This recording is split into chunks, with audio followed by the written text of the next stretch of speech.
The courthouse bell struck 9 times through the brittle December air, each clang echoing off the frost-covered buildings of Cedar Ridge. Martha Kellaway stood in the center of the town square, her breath forming small white clouds as she watched the townspeople gather in a loose circle around her.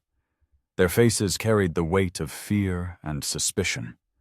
Eyes that once held kindness now sharp with distrust. Sheriff Thomas Kellaway emerged from the courthouse, his boots crunching on the packed snow. His weathered face bore deep lines that seemed carved deeper this morning, and Martha could see the way his hand trembled slightly as he adjusted his hat. The star pinned to his coat caught the pale winter sun, a reminder of the authority he wielded and the impossible position he now found himself in. "Folks!"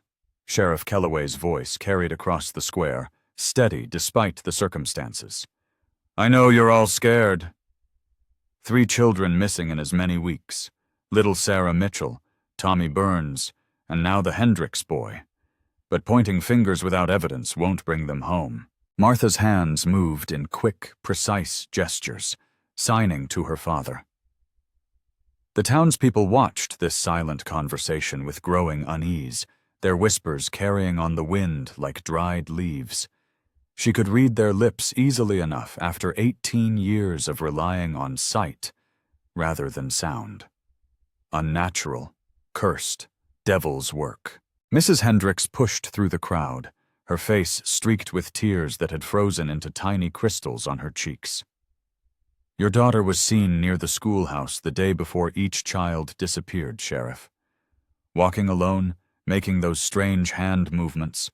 My boy pointed it out just last week, said she was casting spells. The accusation hung in the air like smoke." Martha felt the familiar tightness in her chest, the helplessness that came with being unable to speak her defense aloud. Her father's jaw clenched, a muscle twitching beneath his grizzled beard. "Martha doesn't cast spells, Eleanor. Those are signs, her way of talking. She's been helping Mrs. Peterson with the younger children after school, reading to them." Sheriff Kellaway's voice carried an edge of warning. "My daughter is no more capable of harming those children than you are." Reverend Morrison stepped forward, his black coat billowing in the wind. A thin man with pale eyes that seemed to see sin in every shadow. He had arrived in Cedar Ridge only months before, but had quickly gathered a following among the more devout townspeople. "Sheriff Kellaway, I understand your desire to protect your child, but we must consider the possibility that the Lord is testing our community. The afflicted girl has been marked by silence, set apart from His creation. Perhaps this is His way of showing us the consequence of harboring what should not be." Martha watched her father's face darken. Thomas Kellaway was not a religious man by nature, though he respected those who were. But something in the Reverend's tone, the way he called her afflicted, made his hands ball into fists. "Reverend Morrison, I'll thank you to remember that my daughter is a baptized member of this community. She lost her hearing and voice to scarlet fever when she was 3 years old. That's medicine, not divine judgment." The crowd murmured, some nodding in agreement, others shaking their heads. Martha could see the division forming, families who had known her since childhood now uncertain, influenced by fear and the Reverend's carefully chosen words. Young Deputy Carson approached the group, his face flushed from the cold and something else. He leaned close to the sheriff, whispering urgently. Martha watched her father's expression change, his eyes widening slightly before he composed himself. "What is it, Thomas?" Mrs. Hendricks demanded. "What news about my boy?" Sheriff Kellaway looked across the crowd, his gaze lingering on Martha for a moment. In that look, she saw apology, love, and something that made her stomach drop like a stone in deep water. "We found tracks," he said slowly, "leading away from where David Hendricks was last seen. Small boot prints, about the size Martha would wear." The crowd's reaction was immediate and visceral. Gasps, angry shouts, and Mrs. Hendricks' wail of grief and rage. Martha felt the circle of townspeople close tighter around her, their faces transformed by fear into masks she barely recognized. "But tracks don't tell the whole story," Sheriff Kellaway continued, raising his voice to be heard over the commotion. "Could be any young woman in town. Could be someone trying to make it look like Martha was involved. Or it could be exactly what it appears to be." Reverend Morrison's voice cut through the noise like a blade. "Sheriff, I understand your paternal instincts, but justice demands we consider all possibilities. Perhaps it would be best if Miss Kellaway were placed under supervision until this matter is resolved." Martha's breath caught in her throat. Supervision meant confinement, meant being locked away like a criminal while the real killer continued to steal children from their beds. She signed rapidly to her father, her movements becoming more urgent as she saw him considering the Reverend's words. "No," Sheriff Kellaway said firmly. "Martha stays with me. She's not under arrest, and she won't be treated like a prisoner based on boot prints and superstition." The crowd shifted restlessly.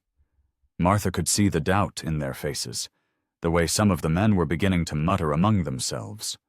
Her father's authority was being questioned, his judgment called into doubt because of his love for her. Mrs. Peterson, who ran the general store and had always been kind to Martha, stepped forward hesitantly.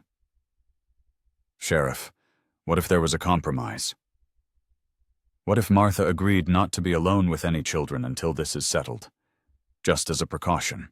Martha's eyes met Mrs. Peterson's and saw genuine concern there, not malice.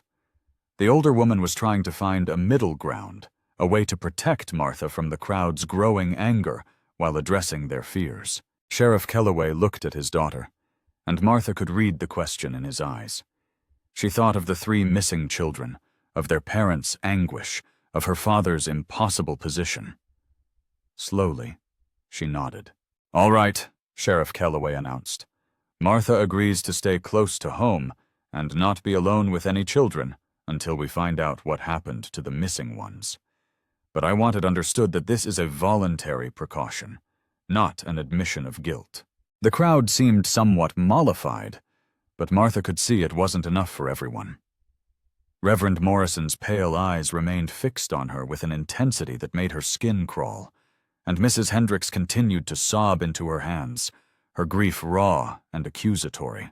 As the gathering began to disperse, Martha caught sight of something that made her pulse quicken.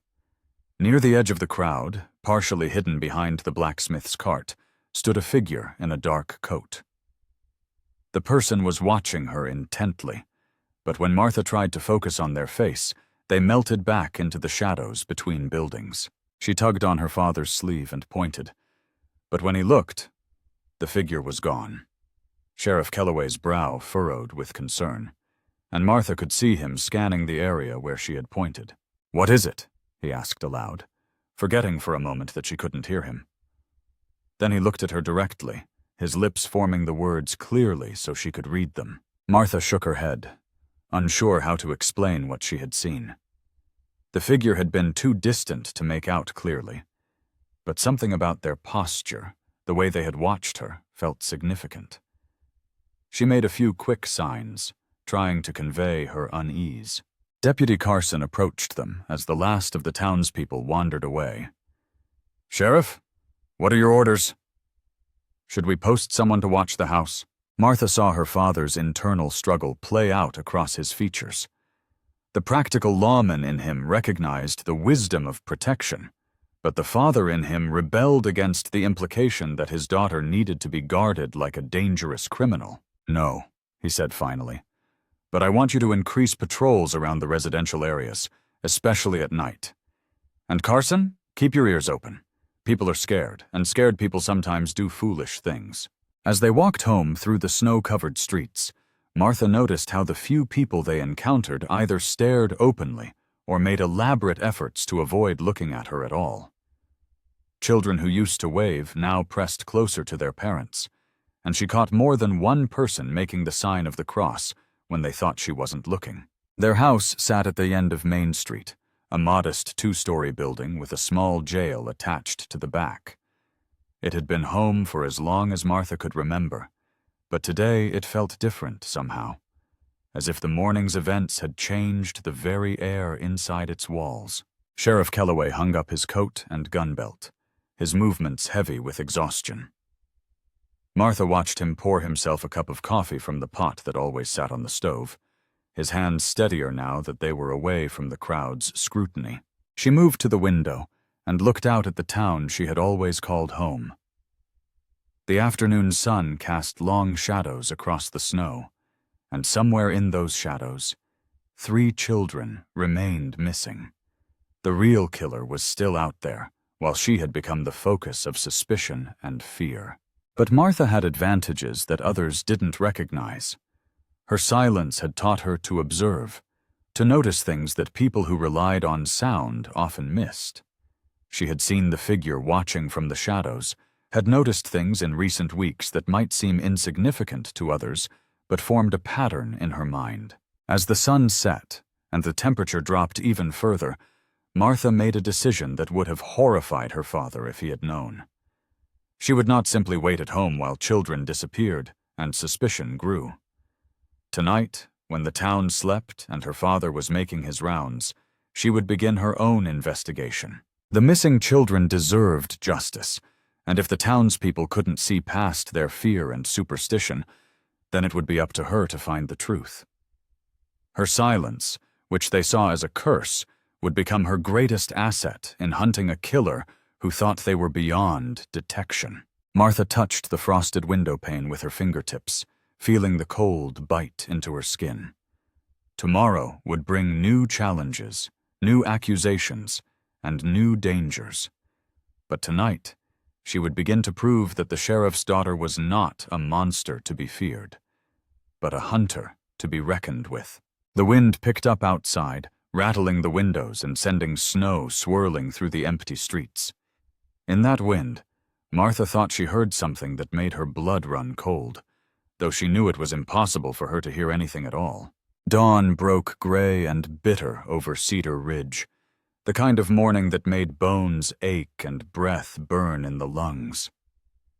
Martha woke before her father, as she had every day since childhood, and padded to the kitchen in her bare feet to start the coffee.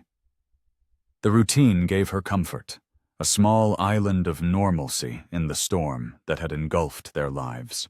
Through the kitchen window, she could see Deputy Carson pacing near the town well, his rifle cradled in his arms, and his face red with cold. Her father had insisted there was no need for guards, but Carson had taken it upon himself to patrol their street more frequently. Whether this was protection or surveillance, Martha couldn't tell. Sheriff Kellaway emerged from his bedroom, already dressed and wearing the grim expression that had become his constant companion. He moved to the window beside Martha and watched his deputies' vigilant patrol, his jaw working silently as he considered the implications. "Morning, Carson," he called out when he stepped onto the porch. Martha read his lips through the glass. "You been out here all night?" The deputy's response was lost to distance, but Martha could see the conversation's tone in their body language. Carson gestured toward the house, then toward the center of town, his movements sharp with urgency. Her father's shoulders sagged slightly, and when he returned inside, his face carried news that Martha dreaded to learn. "Another child is missing," he said, facing her so she could read his lips clearly. "Little Mary Catherine Walsh. Her mother found her bed empty this morning, window open, no sign of struggle."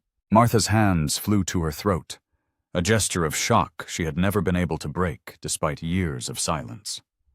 4 children now, taken in the space of a month, and with each disappearance, the noose of suspicion tightened around her neck. Sheriff Kellaway moved to his gun cabinet, checking his weapons with the methodical precision of a man preparing for war. "I have to go to the Walsh place, examine the scene." "You'll stay here, and you'll stay inside. No exceptions, Martha. Not today." She signed a protest, her movements quick and frustrated, but her father's expression brooked no argument. The easy partnership they had always shared, built on mutual respect and understanding, was cracking under the pressure of circumstance and public opinion. "I mean it," he continued, his voice harder than she had ever heard it directed at her. "People are talking about forming a committee, maybe taking matters into their own hands. Reverend Morrison is feeding their fears, and some of the men are listening. You go out today, especially alone, and I might not be able to protect you." The word protect stung more than Martha expected. She had never needed protection from the people of Cedar Ridge before, had never been anything more threatening than the sheriff's quiet, helpful daughter, who could read lips and make children laugh with her expressive face and gentle ways. After her father left, Martha found herself trapped in a house that suddenly felt more like a cell. She moved restlessly from window to window, watching the town go about its business with an undercurrent of fear that was visible even from a distance. People moved in groups now, parents keeping their children close, and she noticed that several shops had closed early or remained shuttered entirely. By midday, the isolation was becoming unbearable. Martha had always been self-sufficient, comfortable with her own company, but the enforced confinement combined with the weight of suspicion made the walls seem to close in around her. She was considering the wisdom of a brief walk in her own backyard when a knock at the front door made her freeze. Through the lace curtains, she could see 3 figures on the porch. Reverend Morrison flanked by 2 men she recognized as deacons from his church. Their faces were set with the kind of righteous determination that had led to witch trials in earlier times, and Martha felt a chill that had nothing to do with the winter air. The Reverend knocked again, more insistently this time, and Martha realized that her father's absence had been noted and calculated. They had come when they knew she would be alone, when there would be no sheriff's badge to complicate their purpose. She remained perfectly still, hoping they would assume no one was home. But Reverend Morrison moved to the window and peered through the gap in the curtains. His pale eyes locked with hers, and a thin smile played at the corners of his mouth. "Miss Kellaway," he called out, his voice carrying easily through the glass. "We know you're in there. We've come to offer you spiritual guidance in your time of trial. Surely you won't turn away men of God." Martha's mind raced. To refuse them entry would seem like guilt, but to let them in meant facing their interrogation without her father's protection. She could see neighbors beginning to gather across the street, drawn by the unusual sight of the Reverend and his deacons at the sheriff's house. Slowly, she opened the door, but remained in the doorway, using her body to block their entrance. Reverend Morrison's smile widened, but it never reached his eyes. "My child," he said, speaking slowly and clearly so she could read his lips. "I've come to offer you the chance for confession and redemption. The Lord works in mysterious ways, and sometimes he uses the afflicted as instruments of his will, even when they don't understand their purpose." Martha shook her head firmly and began to close the door. But one of the deacons, a heavy-set man named Fletcher, placed his boot in the doorway to prevent it from shutting. "Now that's not very neighborly," Fletcher said, his voice carrying a menace that his pleasant expression couldn't disguise. "The Reverend is offering you salvation, girl. You'd be wise to listen." The situation was escalating beyond Martha's ability to control. She could see more people gathering on the street, and some of them were carrying tools that could easily become weapons. The crowd from the morning had reformed spontaneously, drawn together by some invisible signal that Martha couldn't perceive but whose effects she could clearly see. Reverend Morrison stepped closer, close enough that she could smell the coffee on his breath and see the fervent gleam in his pale eyes. "The children who have been taken, Miss Kellaway. They were all pure of heart, innocent before God. If you have knowledge of their fate, if you have been used as an instrument of judgment, confession can still save your soul." Martha's hands moved involuntarily, signing her denial and frustration, but her gestures only seemed to agitate the growing crowd. She heard someone shout, "Devil's signs," and saw several people make the sign of the cross. It was then that Martha noticed something that made her blood run cold. Among the faces in the crowd, she spotted the same dark-coated figure she had seen the day before, still too distant to identify clearly, but watching her with the same intense focus. This time, however, the figure was not hiding, but standing boldly among the townspeople, as if they belonged there completely. The realization hit her like a physical blow. The real killer was here, watching her persecution with satisfaction, perhaps even helping to orchestrate it. While she was being cornered and threatened, they were free to plan their next move, secure in the knowledge that suspicion had fallen entirely on her. Martha's sudden understanding must have shown on her face because Reverend Morrison leaned even closer, mistaking her horror for guilt. "Yes, my child. I can see the truth struggling to break free. Let it out. Tell us what you know about those innocent babes." But Martha's attention was no longer on the Reverend or his threatening companions. She was studying the crowd, trying to fix the location and appearance of the mysterious figure in her memory. They were of medium height, neither particularly tall nor short, with their face partially obscured by a hat pulled low. The coat they wore was dark brown or black, well made, but not distinctive enough to mark them as wealthy or poor. What struck her most was their stillness.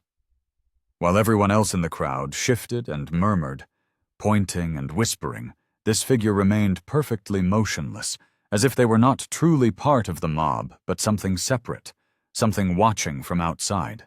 "Miss Kellaway!" Reverend Morrison's sharp tone brought her attention back to the immediate danger. "Your mind seems to wander to dark places. Perhaps that is where we will find the answers we seek." Martha made a desperate decision. She pointed directly at the mysterious figure in the crowd, her gesture unmistakable and urgent. Several people turned to look where she pointed, but by the time their eyes found the spot, the figure had vanished, as if they had never been there at all. The crowd's reaction was immediate and ugly. Someone shouted that she was trying to cast suspicion on innocent people, and Martha heard the word witch spoken aloud for the first time. The mood was turning dangerous, and she could see in the Reverend's eyes that he was prepared to let it happen. It was Deputy Carson who saved her, arriving at a run with his rifle at the ready. The young man's face was flushed with exertion and anger as he took in the scene. Martha trapped in her doorway by the Reverend and his deacons, the crowd growing larger and more agitated by the minute. "Reverend Morrison?" Carson called out, his voice carrying the authority of his badge despite his youth. "I think you and your friends need to step away from the sheriff's house. Now." The Reverend's pale eyes flicked to the rifle in Carson's hands, calculating odds and consequences. After a long moment, he stepped back with obvious reluctance. "Of course, Deputy. We were simply offering spiritual comfort to a troubled soul. But I fear Miss Kellaway's condition may be more serious than her father realizes. Perhaps professional evaluation would be in order." The threat was clear and chilling. Professional evaluation meant doctors from the territorial capital, men who might declare her mentally incompetent or dangerous. It meant losing what little freedom and protection she still possessed. Carson positioned himself between Martha and the crowd, his rifle held casually but ready. "The sheriff will be back soon," he announced loudly enough for everyone to hear. "Until then, I suggest folks go about their business. Standing around in the cold won't bring those children home any faster." The crowd began to disperse slowly, reluctantly, but Martha noticed that several people lingered at the edges of the square, maintaining their surveillance from a distance. The mysterious figure was nowhere to be seen, but Martha had the unsettling feeling that they were still watching from some hidden vantage point. Reverend Morrison was the last to leave, his pale eyes holding Martha's gaze until the very moment he turned away. "This isn't over, child," he said, his words barely more than a whisper. "Truth has a way of surfacing, no matter how deeply it's buried." After the crowd dispersed, Carson remained on the porch, his young face troubled.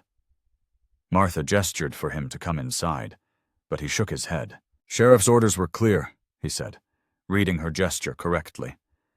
"No one in the house while he's gone, not even me. But I'll stay out here, make sure no one bothers you again." Martha nodded gratefully, but as she closed the door, she realized that Carson's protection came with its own price. She was now under guard in truth, watched as much for the town's safety as for her own. The net was closing around her with each passing hour, and somewhere in the shadows, the real killer was free to plan their next move. As evening approached, and her father still had not returned, Martha made another decision that would have horrified him. Tonight, she would not be a passive victim waiting for rescue or condemnation. Tonight, she would use her watcher's assumption that she was safely contained to begin her own hunt. The children of Cedar Ridge deserved justice, and if she was to have any hope of clearing her name and stopping the real killer, she would have to act soon. The mysterious figure in the crowd had made one mistake. They had revealed themselves twice now, which meant they had a pattern, a reason for watching her persecution so closely. Martha moved away from the windows and began to prepare for the night ahead. Her silence, which the townspeople saw as evidence of guilt or supernatural affliction, would become her greatest weapon in the hunt to come. The clock in the parlor chimed 11 times before Sheriff Kellaway finally returned home, his boots heavy on the porch steps, and his face etched with the kind of exhaustion that came from examining crime scenes and consoling devastated parents. Martha watched from her bedroom window as he spoke briefly with Deputy Carson, their conversation illuminated by the pale glow of the moon on fresh snow. When her father entered the house, Martha was waiting at the kitchen table with hot coffee and a plate of bread.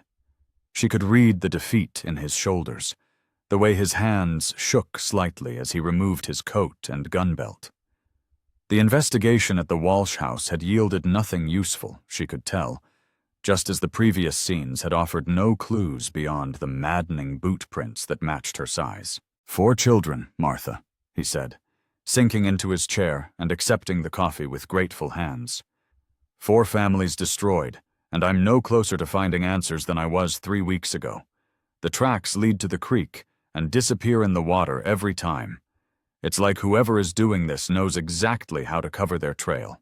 Martha signed a question, her movements careful and deliberate. Her father's ability to read her signing had improved dramatically over the years, born of necessity and love.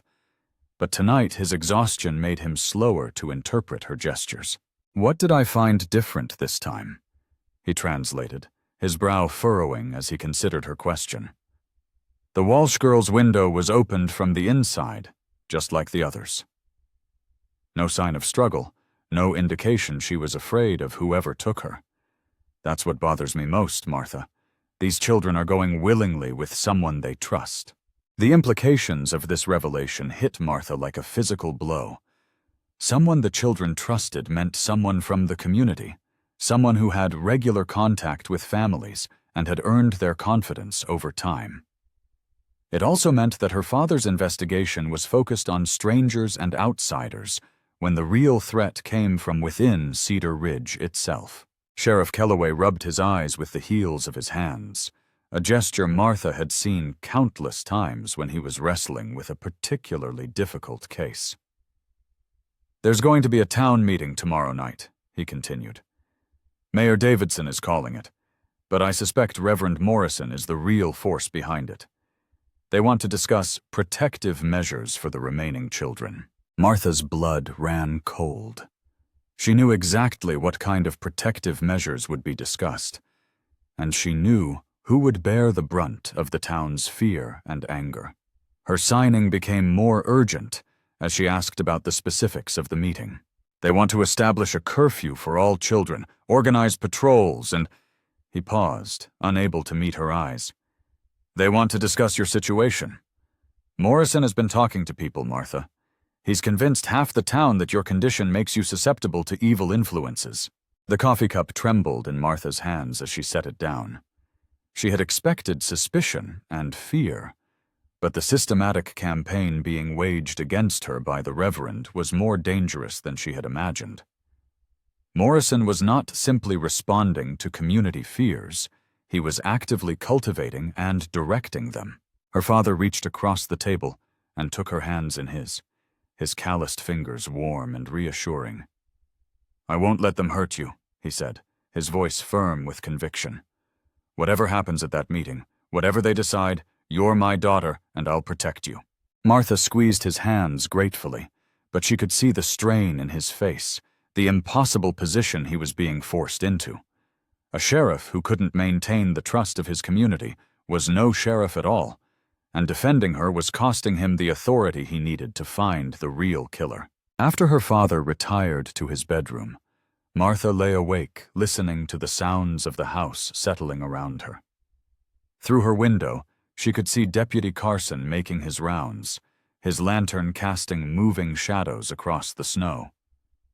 The young deputy was conscientious and loyal, but his presence also meant that any nocturnal investigation would require careful planning and perfect timing. At midnight, Martha rose and dressed in her darkest clothes, moving with the silent efficiency that years of deafness had taught her. She could feel vibrations through the floorboards when people moved about the house, sense changes in air currents when doors opened or closed, perceive the subtle shifts in light that indicated activity in other parts of the building. Her father's breathing had settled into the deep, regular rhythm of exhausted sleep, and Carson's patrol pattern had become predictable over the past 2 days. She had a window of perhaps 20 minutes between his passes, enough time to slip out the back door and begin her own investigation if she moved carefully. Martha eased open this kitchen door and stepped into the bitter night air, her breath forming small clouds that dissipated quickly in the wind. The snow crunched softly under her feet as she made her way toward the center of town, staying in the shadows between buildings and avoiding the main thoroughfares where Carson might spot her. Her destination was at the area behind the schoolhouse, where she had supposedly been seen before each child's disappearance. If someone was deliberately creating evidence to implicate her, they would have had to know her routines and movements well enough to place those boot prints convincingly. The schoolhouse sat at the edge of Cedar Ridge's residential district, a modest wooden building surrounded by a yard where children played during warmer months. Now it looked abandoned and slightly sinister in the moonlight, its windows dark and its door secured with a heavy chain and lock. Martha circled the building carefully, looking for signs of recent activity. The snow around the structure was crisscrossed with tracks from the various investigations, but she noticed something that the others had apparently missed: a set of larger boot prints, adult-sized, that paralleled the small prints everyone assumed were hers. She knelt in the snow, studying the impressions more carefully. The larger prints were deeper, indicating someone of greater weight, and the stride pattern suggested someone taller than her modest height.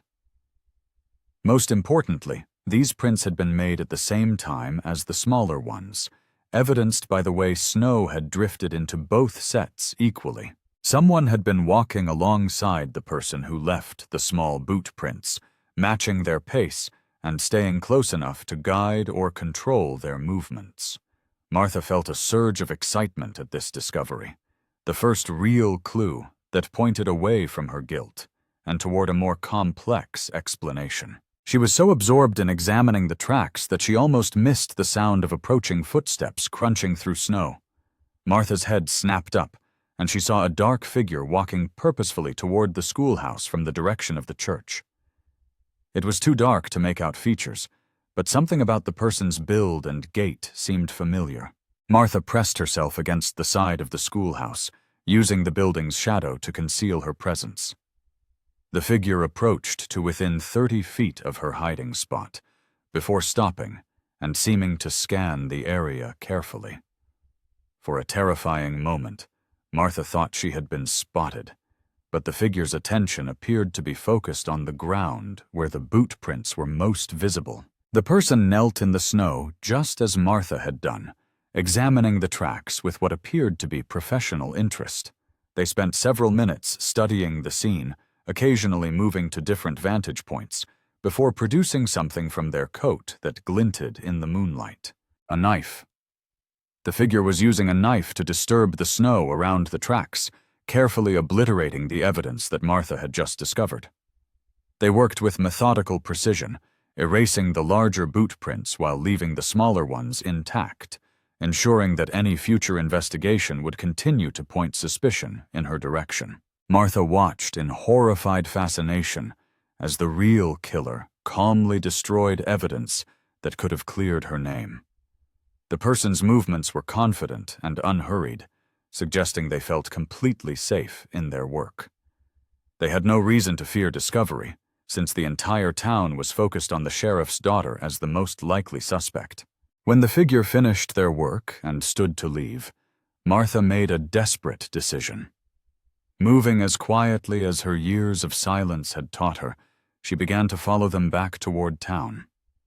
She needed to know who this person was, where they went, what other secrets they might be hiding. The chase led through Cedar Ridge's back alleys and side streets, past darkened homes where families slept unaware that the real danger to their children was walking freely among them.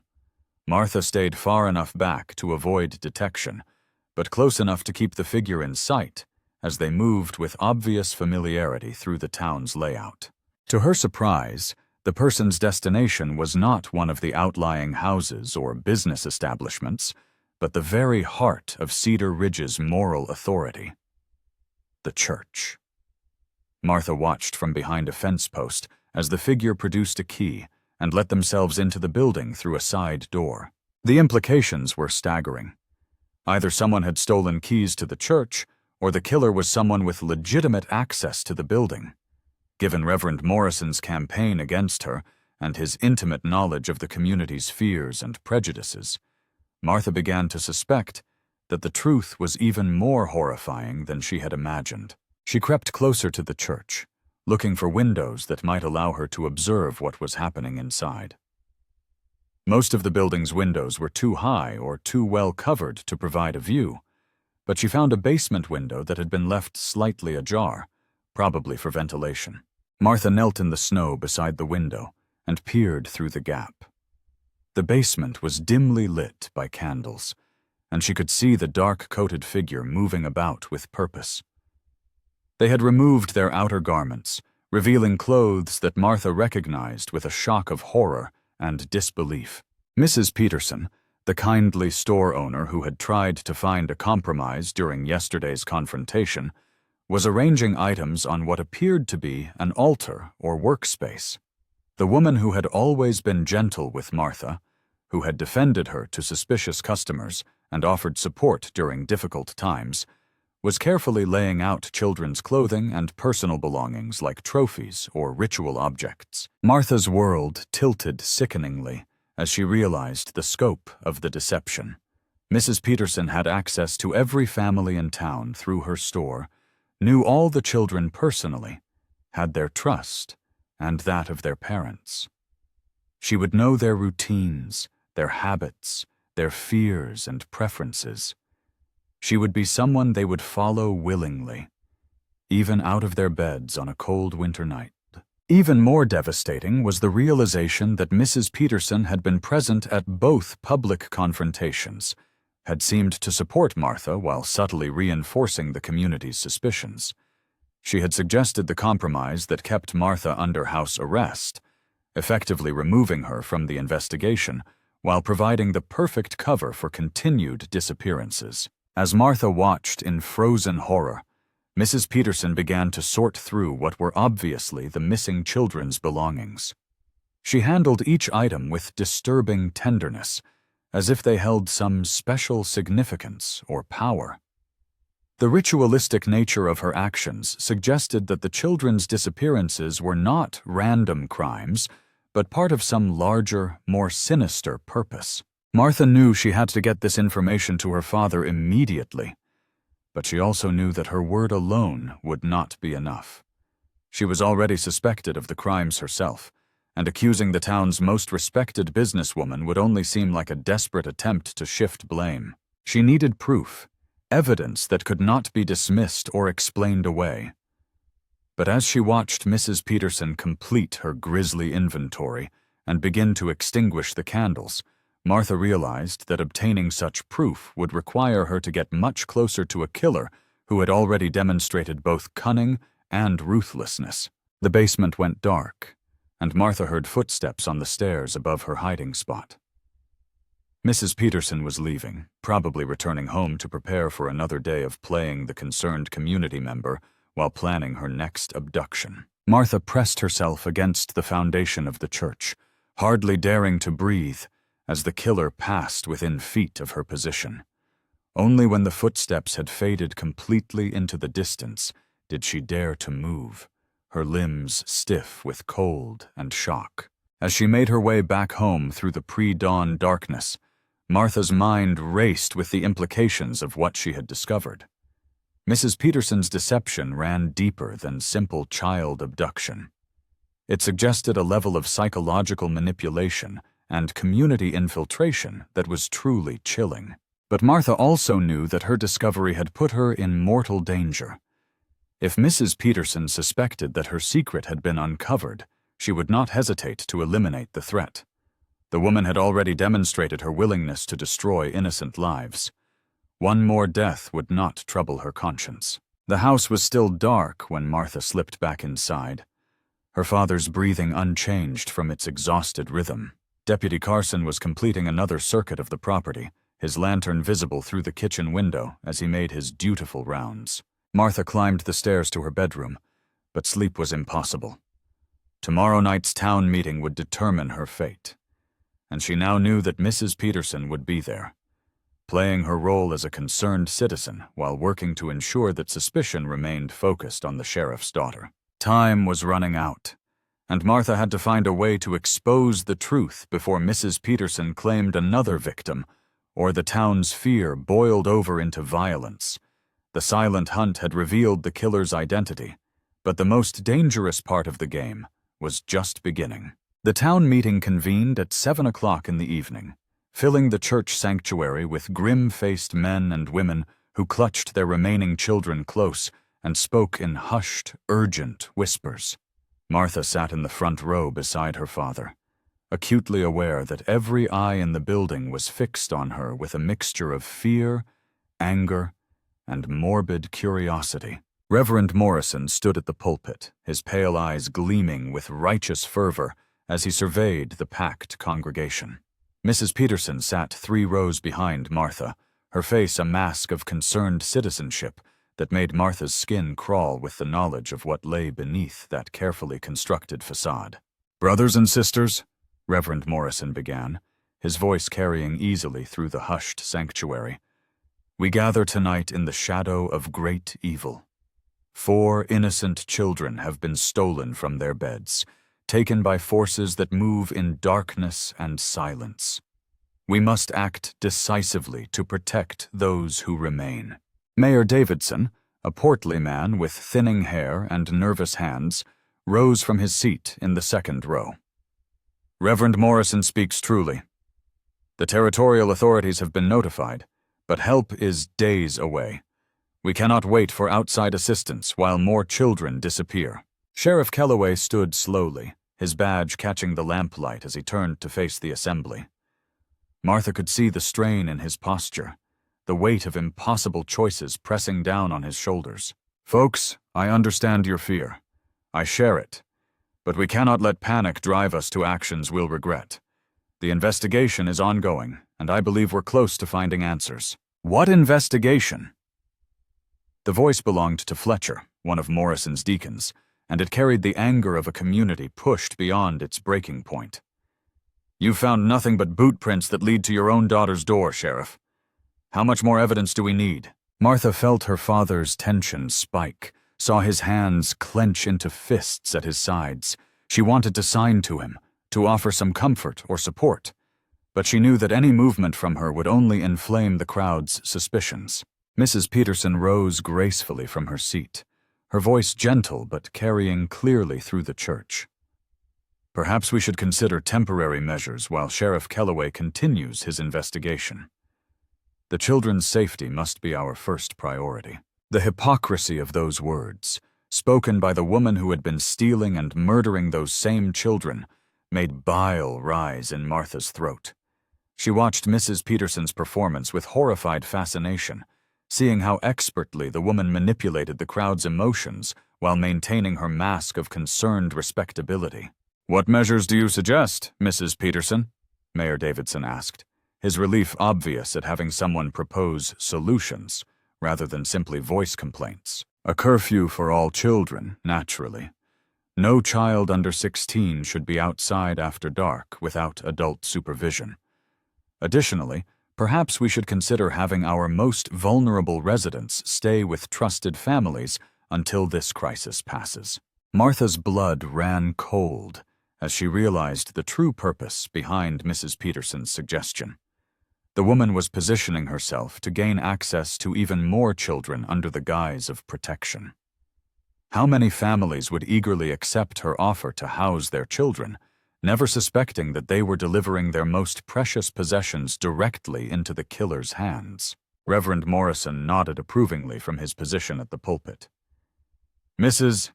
Peterson's wisdom is evident, as always, but I fear we must also address the elephant in our sanctuary. There is one among us whose very presence may be attracting this evil. The sanctuary fell silent except for the sound of wind rattling the windows. Martha felt the weight of every gaze in the building pressing down on her like a physical force. Her father's jaw clenched, and she could see him preparing to defend her against whatever accusation was about to be leveled. "The sheriff's daughter has been marked by silence," Morrison continued, his voice taking on the cadence of a sermon. "Cut off from God's gift of speech and hearing, she exists in a realm between the natural and unnatural worlds. Is it not possible that this liminal state makes her a conduit for dark forces?" Martha's hands moved involuntarily, signing her denial and frustration, but her gestures only seemed to reinforce Morrison's point in the minds of the crowd. Several people crossed themselves, and she heard whispered prayers rising from various corners of the sanctuary. Sheriff Kellaway's voice cut through the murmur like a blade. "Reverend Morrison, I won't sit here and listen to you condemn my daughter based on superstition and ignorance. Martha lost her hearing and voice to scarlet fever, not to Satan's influence. Yet the evidence suggests otherwise," Morrison replied smoothly. "Her footprints at every scene, her presence near the missing children before their disappearances, her inability to account for her whereabouts. Perhaps she is as much a victim as the missing children, but that does not diminish the danger she represents." Martha could bear no more. She rose abruptly from her seat, ignoring her father's restraining hand, and walked deliberately to the front of the sanctuary. The crowd's murmur died completely as she positioned herself where everyone could see her clearly. Her hands began to move in the precise, deliberate gestures of sign language, but she knew that few people in the audience could understand her words. Instead, she relied on the universal language of expression and body movement to convey her message. She pointed to herself, then shook her head firmly. She gestured toward the missing children's families, her face showing the grief and concern that filled her heart. She pointed to the church itself, then made the sign for truth, her movements becoming more urgent and passionate as she tried to communicate what she had discovered. "Look at her!" Fletcher shouted from the crowd. "Making her devil signs, trying to cast spells on us all." But Mrs. Peterson's reaction was different, more subtle, and far more telling to someone who knew what to watch for. The older woman's face had gone pale, her eyes fixed on Martha with an intensity that had nothing to do with fear or religious fervor. Martha saw recognition there, and calculation, and something that made her heart race with terror. Mrs. Peterson knew that Martha had discovered her secret. The realization must have shone in Martha's face, because Mrs. Peterson rose smoothly from her seat, her expression shifting to one of maternal concern. "The poor child is clearly distressed," she said, her voice carrying perfectly through the silent sanctuary. "Perhaps she should be taken home before her condition worsens." But Martha was not finished. Moving with desperate determination, she walked directly to where Mrs. Peterson stood and began signing again, this time pointing directly at the woman while making the gestures for danger, for deception, for murder. Her movements became more frantic as she tried to warn the crowd about the killer standing in their midst. The crowd's reaction was immediate and explosive. Shouts of "witch" and "devil's work" filled the air, and several men began moving toward Martha with clearly hostile intent. Her father pushed through the crowd, trying to reach her before the situation turned violent, but the press of angry bodies made his progress slow and difficult. It was Mrs. Peterson who reached Martha first, placing gentle hands on the young woman's shoulders in what appeared to be a calming gesture. To the crowd, she looked like a saint trying to soothe a disturbed soul, but Martha could feel the iron strength in those supposedly gentle fingers and see the cold calculation in the woman's eyes. "There, child," Mrs. Peterson said, her voice pitched to carry through the sanctuary. "You're overwrought, understandably so.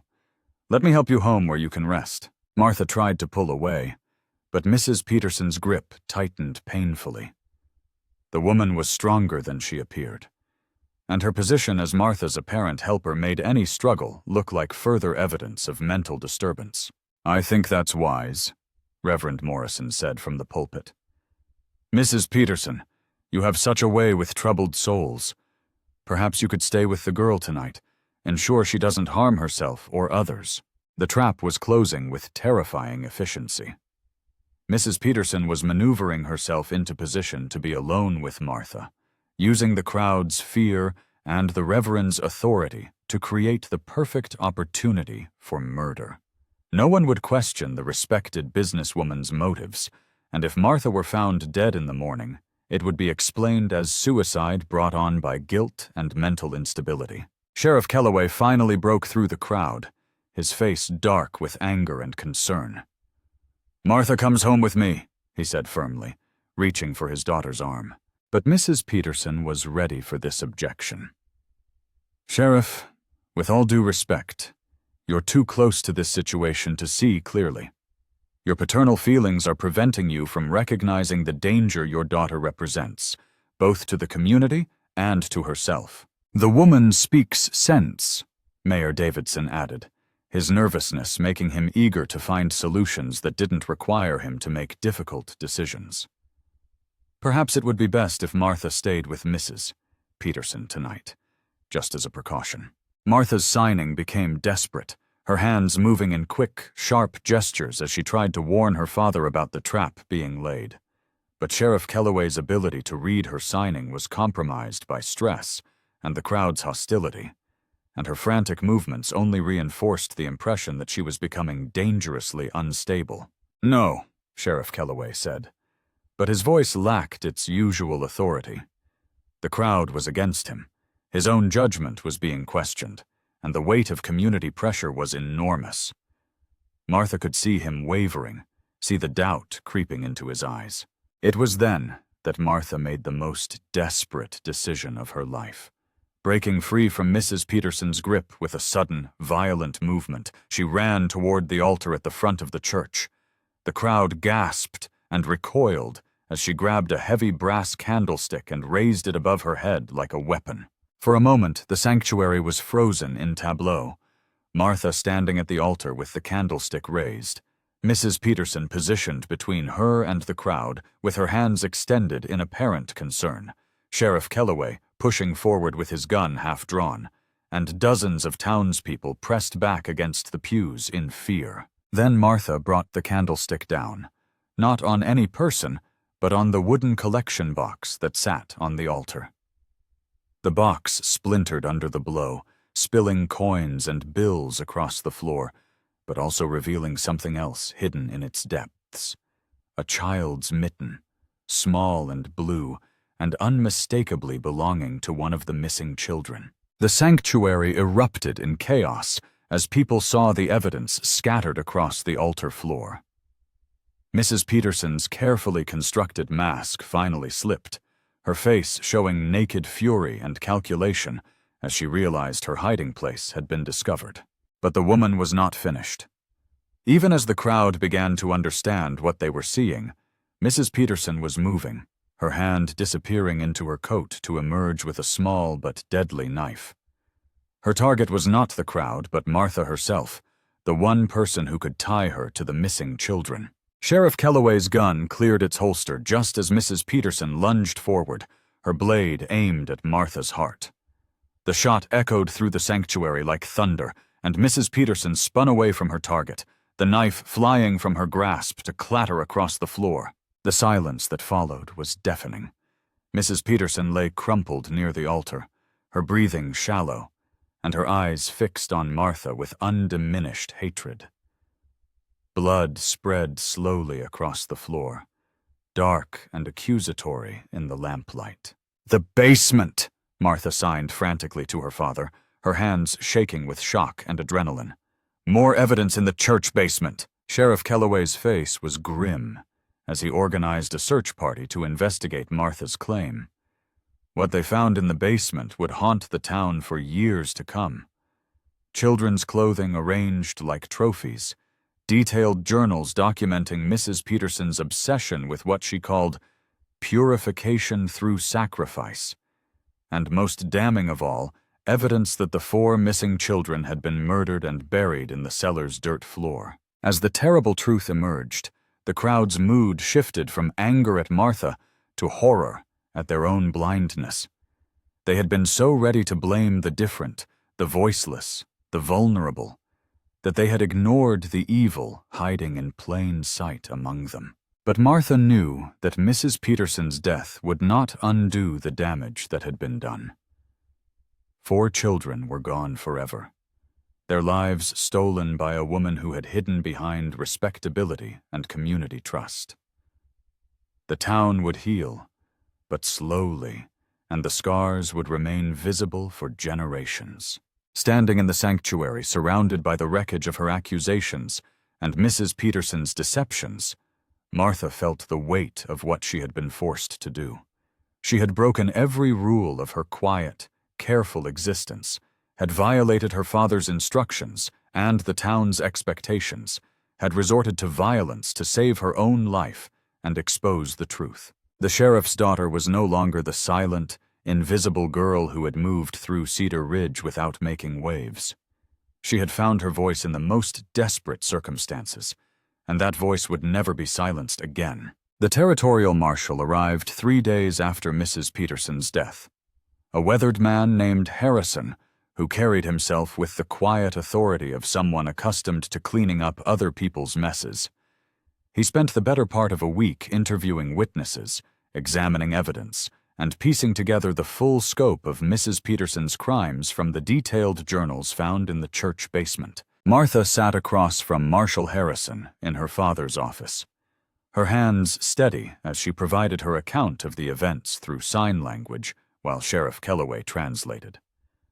The marshal watched her with intelligent eyes that held neither suspicion nor pity, treating her testimony with the same professional attention he gave to any witness.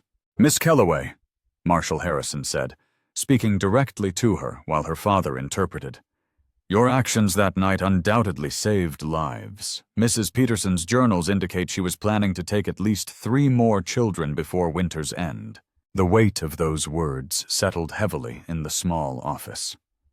Martha had known that stopping Mrs. Peterson was urgent, but seeing the scope of the woman's planned murders written in neat handwriting had been a revelation of evil that still made her hands shake. Sheriff Kellaway's voice was hoarse as he continued translating. "The marshal says the territorial court will want a full report, but there will be no charges filed against you or Martha. The evidence clearly shows self-defense and justifiable intervention." Martha nodded her understanding, but she knew that legal vindication was only one aspect of what she would have to live with going forward. The town's reaction to the revelations had been complex and troubling, ranging from shame at their readiness to blame her to anger at being deceived by someone they had trusted. Some families had approached her father with awkward apologies, trying to make amends for their suspicion and hostility. Others seemed almost resentful that their prejudices had been proven wrong, as if Martha's innocence was somehow an inconvenience that complicated their worldview. Reverend Morrison had left town the morning after the truth came out, his departure as sudden and unexplained as his arrival months earlier. Martha suspected that his campaign against her had been motivated by more than religious fervor. perhaps by some prior knowledge of Mrs. Peterson's activities or his own complicity in creating the atmosphere that allowed her crimes to continue. The missing children had been laid to rest in a small ceremony attended by the entire town. Martha had stood with the grieving families, her presence no longer a source of suspicion, but a reminder of how close they had come to losing even more innocence to Mrs. Peterson's madness. Deputy Carson knocked on the office door, his young face serious as he entered with a telegram in his hand. "Sheriff, this just came in from the territorial capital." "It's about Mrs. Peterson." Sheriff Kellaway took the telegram and read it quickly, his expression darkening as he absorbed the information. He looked up at Marshal Harrison, then at Martha, before speaking.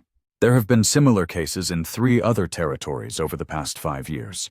Children disappearing in small towns, always in winter, always with evidence pointing to local outsiders or unusual residents.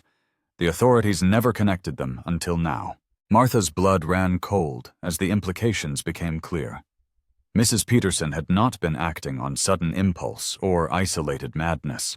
She had been a traveling killer, moving from community to community and perfecting her methods of deflecting suspicion while claiming victims. Marshal Harrison took the telegram and studied it carefully. She would establish herself in a town, usually as a shopkeeper or boarding house operator, someone with regular contact with families. Then she would identify the most vulnerable person in the community and begin a campaign to make them the focus of suspicion when children started disappearing. "How many?" Martha signed, her movements sharp with controlled anger. Sheriff Kellaway translated the question, and Marshal Harrison consulted the telegram again. "At least 16 children across 4 territories, possibly more that we haven't discovered yet." She kept detailed records, treated it like a science. The scope of Mrs. Peterson's crimes was staggering, but what haunted Martha most was the realization of how perfectly she had been set up as the ideal scapegoat. A deaf and mute young woman, already isolated from normal social interaction, living with the town's primary law enforcement officer who would be compromised in any investigation. "There's something else," Marshal Harrison continued, his voice gentler now. "The records show that Mrs. Peterson had been planning this for months before she even arrived in Cedar Ridge. She researched your family specifically, knew about your condition and your father's position. This town was chosen because you were here." The revelation hit Martha like a physical blow. She had not been a random target or a convenient scapegoat, but the specific reason Mrs. Peterson had come to Cedar Ridge. The woman had traveled hundreds of miles and spent months establishing her cover identity, all for the purpose of using Martha as a shield for her crimes. Sheriff Kellaway's face had gone pale as he processed the marshal's words.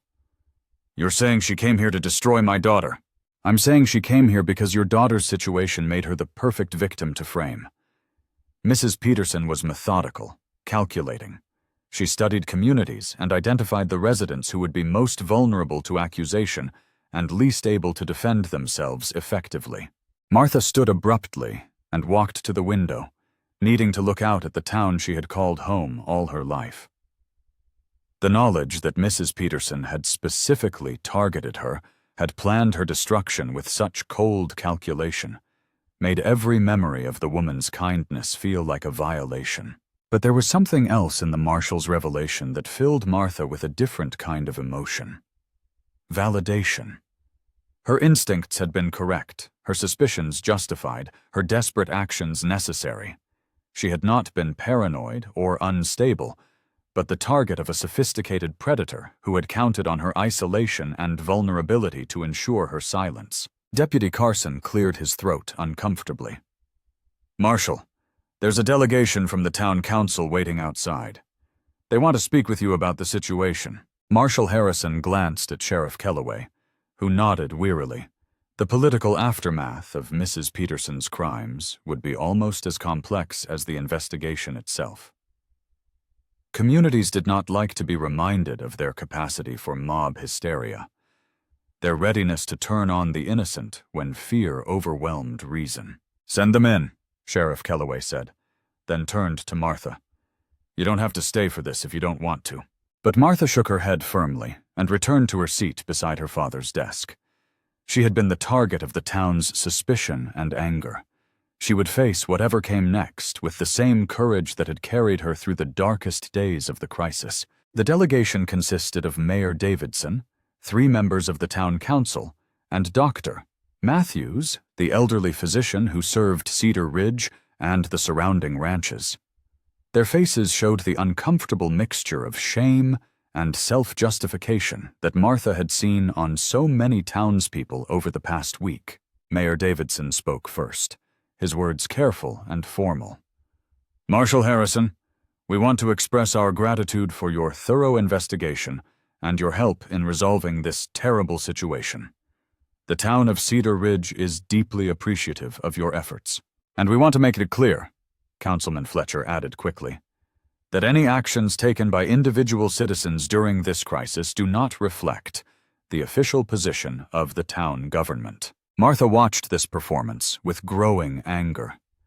The town leaders were trying to distance themselves from the mob mentality that had nearly led to her destruction, rewriting history to make themselves appear more reasonable and measured than they had actually been.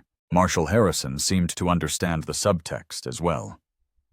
"Gentlemen, I've read the witness statements and examined the evidence.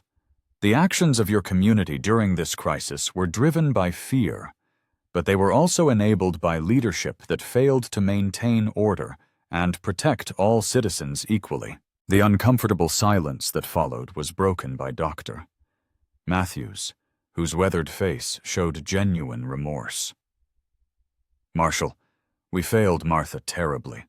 There's no excuse for how quickly we were willing to believe the worst about her, how ready we were to let fear override common sense and human decency." Martha appreciated the doctor's honesty, but she knew that individual apologies could not undo the broader damage that had been done.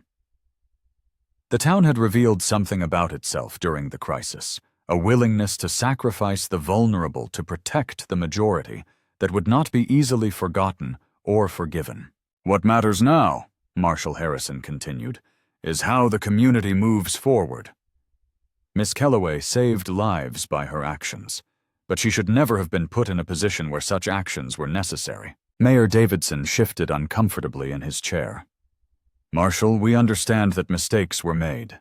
The town is prepared to make appropriate accommodations to ensure that this situation doesn't happen again." The word accommodations made Martha's skin crawl.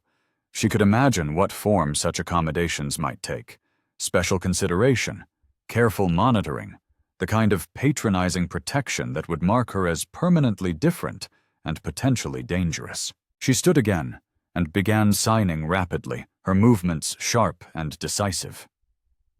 Sheriff Kellaway watched her hands carefully before translating her words. "Martha says she doesn't want accommodations or special treatment. She wants to be treated like any other citizen of Cedar Ridge, with the same rights and responsibilities as everyone else." Marshal Harrison nodded approvingly. "Miss Kellaway, you've more than earned that right. Your courage and intelligence saved this community from a killer who had already claimed too many innocent lives." But Martha wasn't finished. Her hands continued to move, her message becoming more pointed and direct. Sheriff Kellaway hesitated before translating, then seemed to decide that his daughter's words needed to be heard regardless of their discomfort. "She says that the real test of this community's character won't be how it treats her now, when her innocence is proven and her heroism is recognized. It will be how you treat the next person who is different, vulnerable, or unable to defend themselves effectively." The delegation exchanged uncomfortable glances, clearly understanding that Martha's words were both a challenge and a warning. The young woman who had been their intended victim was now their moral conscience, holding up a mirror that reflected their capacity for both justice and injustice. As the meeting concluded and the officials filed out, Martha remained at the window, watching the town go about its daily business. Children played in the snow under their parents' watchful eyes, merchants conducted their trade, and life slowly returned to something resembling normalcy. But Martha knew that Cedar Ridge would never be quite the same. Mrs. Peterson's crimes had left scars that would take years to heal, and the community's reaction to those crimes had revealed truths about human nature that could not be easily forgotten. The sheriff's daughter had found her voice in the most desperate circumstances, but keeping that voice would require constant vigilance. The forces that had nearly destroyed her were not unique to Mrs. Peterson or to Cedar Ridge, but part of the human condition itself. Martha touched the frost-covered window pane and made a silent promise to herself and to the memory of the 4 children who had not lived to see justice done. She would never again be silent when silence enabled evil, never again allow fear to triumph over truth, never again let the vulnerable stand alone against those who would destroy them. The town might heal, but it would do so under the watchful eyes of someone who had learned that survival sometimes required breaking every rule except the most important one, protecting those who could not protect themselves. Spring came early to Cedar Ridge that year, melting the snow that had witnessed so much tragedy and revealing the brown earth beneath, like a promise of renewal. Martha stood in the cemetery where 4 small headstones marked the graves of Mrs. Peterson's victims, their names carved in granite that would outlast the memory of those who had failed to protect them. 6 months had passed since the night in the church, and the town had settled into a new rhythm shaped by the knowledge of what they had nearly allowed to happen. Martha's role in the community had evolved in ways that surprised everyone, including herself. No longer the silent, invisible sheriff's daughter, she had become something unprecedented, a voice for those who had no voice. The changes had begun small and practical. Dr. Matthews had asked her to help with a patient who had been injured in a mining accident and lost his ability to speak. Martha had taught the man basic signs and shown his family how to communicate with him, transforming their despair into hope. Word of her success had spread, and soon parents were bringing children who struggled with speech, elderly residents who were losing their hearing, and immigrants who found English difficult to master. Martha discovered that her years of navigating a world of sound through sight and intuition had given her unique insights into human communication that went far beyond spoken words. Sheriff Kellaway watched his daughter's transformation with pride and amazement. The girl who had once moved through life trying to avoid attention now held regular classes in the church basement, teaching sign language and helping people find new ways to connect with each other. "You're changing this town," he told her one evening, as they sat on the porch watching the sunset paint the mountains gold and purple. "Not just because of what happened with Mrs. Peterson, but because you're showing people that being different doesn't mean being less." Martha's hands moved in response, her signing more confident and fluid than it had ever been. She was no longer trying to make herself smaller or less noticeable, but using her abilities to build bridges between people who had previously felt isolated from their community. The spring also brought visitors, families from other territories who had lost children to Mrs. Peterson's earlier crimes.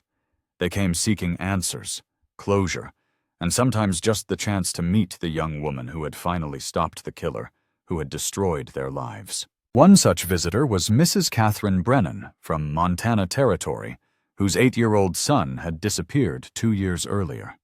She arrived on a Tuesday afternoon, her face bearing the permanent marks of grief, but her eyes holding something that might have been hope. Martha met with her in the sheriff's office, with her father providing translation as needed. Mrs. Brennan spoke slowly and clearly, making it easier for Martha to read her lips directly. "Miss Kellaway, I need to thank you for what you did. My boy Tommy was Mrs. Peterson's first victim in our town, and like here, she managed to convince everyone that a local simpleton was responsible. The poor man died in jail before the truth came out." The weight of Mrs. Peterson's crimes continued to grow as more information emerged from other territories. The woman had been responsible for at least 23 deaths across 5 territories, perfecting her methods of deflection and deception with each community she destroyed. But Mrs. Brennan had not come only to express gratitude. She had a proposal that would change the course of Martha's life in ways she was only beginning to understand. There are other towns, other families dealing with similar situations, Mrs. Brennan continued. Children who are different, people who don't fit the normal patterns, communities that are quick to blame the vulnerable when bad things happen. You have skills and experience that could help them. Martha felt her father's attention sharpen beside her. The idea of leaving Cedar Ridge, of traveling to help other communities, was both thrilling and terrifying. She had only recently found her place in her hometown. The thought of venturing into unfamiliar territory to face similar challenges seemed overwhelming, but Mrs. Brennan was not finished. The territorial authorities are establishing a new position, a kind of traveling advocate for cases involving vulnerable populations. They want someone who understands what it's like to be different, someone who can't be intimidated or deceived by the kind of manipulation Mrs. Peterson used. Sheriff Kellaway's expression was carefully neutral, but Martha could see the conflict in his eyes. The father in him wanted to keep her safe and close, while the lawman in him recognized the value of what was being offered. Martha's hands moved slowly as she considered the proposal. The work would be dangerous, taking her into communities where fear and prejudice ran deep, where people like herself might be seen as threats rather than helpers. But it would also mean that other children might not suffer as Mrs. Peterson's victims had, that other vulnerable people might not face the kind of persecution she had endured. "I need time to think," Martha signed, and her father translated her words for Mrs. Brennan. The older woman nodded understandingly. "Of course. This isn't a decision to be made lightly, but I want you to know that there are people across the territories who are hoping you'll say yes. Your story has traveled far, Miss Kellaway. You've become a symbol of what's possible when someone refuses to be silenced." After Mrs. Brennan left, Martha and her father sat in comfortable silence on the porch, each lost in their own thoughts. The evening air was warm for the first time since the previous autumn, and the sounds of normal life drifted from the town. Children playing, merchants closing their shops, families gathering for supper. "What are you thinking?" Sheriff Kellaway asked finally, his voice gentle, but curious. Martha's response was complex, her hands painting a picture of conflicted emotions and competing desires.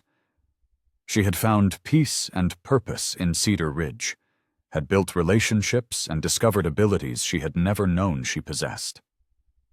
Leaving would mean abandoning the security of the familiar for the uncertainty of constant travel and new challenges. But she had also learned that her silence, which had once been a source of vulnerability, could become a source of strength for others who found themselves voiceless in hostile environments. The skills she had developed in survival and observation, the empathy born of her own persecution, these were tools that could serve a broader purpose. "I'm scared," she admitted through her signing, "but I'm also angry. Angry that Mrs. Peterson was able to do what she did for so long because people were willing to look the other way as long as the blame fell on someone they already wanted to distrust." Her father nodded slowly. "And you think you can make a difference?" Martha's hands moved with growing conviction as she signed her response. "I think I have to try. Mrs. Peterson chose me because she thought my condition made me weak, made me an easy target.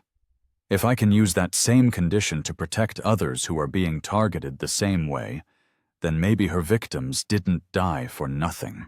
The decision, once articulated, felt inevitable. Martha would accept the territorial appointment and begin traveling to communities where her unique perspective and hard-won experience could help prevent other tragedies like the one that had nearly destroyed Cedar Ridge. But first, there was work to be done at home. The town's healing was incomplete, and Martha had promises to keep to the people who had supported her during the darkest days of suspicion and fear. Over the following weeks, she worked with Dr. Matthews to establish a permanent program for teaching communication skills to those who needed them. She helped Deputy Carson develop better procedures for investigating crimes involving vulnerable populations, ensuring that future sheriffs would not make the same mistakes that had nearly led to her destruction. Most importantly, she worked with the school board to create new policies protecting children who were different from their classmates. The memory of how quickly the town's children had turned against her, influenced by their parents' fears and prejudices, served as a powerful reminder that change had to begin with the youngest generation. The night before her departure, Martha stood once again in the cemetery where Mrs. Peterson's victims lay buried. The headstones gleamed pale in the moonlight, silent testimony to the price of indifference and the cost of looking away when evil hid behind respectability. "I promise," Martha whispered, her voice a mere breath that only she could hear. It was the first time she had tried to speak aloud in 15 years, and though no sound emerged, the intention was clear and powerful. She would carry their memory with her, would let their loss give meaning to whatever good she might accomplish in the wider world. Sheriff Kellaway found her there as the church bell chimed midnight, marking the beginning of her last day in Cedar Ridge for what might be a very long time. "Second thoughts?" he asked, settling beside her on the small bench that faced the children's graves. Martha shook her head firmly. Her decision had been made, and her resolve had only strengthened as she prepared for the journey ahead. The territories were full of communities like Cedar Ridge, places where fear could quickly turn to hatred, where the vulnerable could become victims of their neighbors' prejudices as surely as they could become victims of actual criminals. "I'll write," she signed to her father. "Letters, reports, anything you want to know about where I am and what I'm doing." Sheriff Kellaway smiled sadly. "I know you will.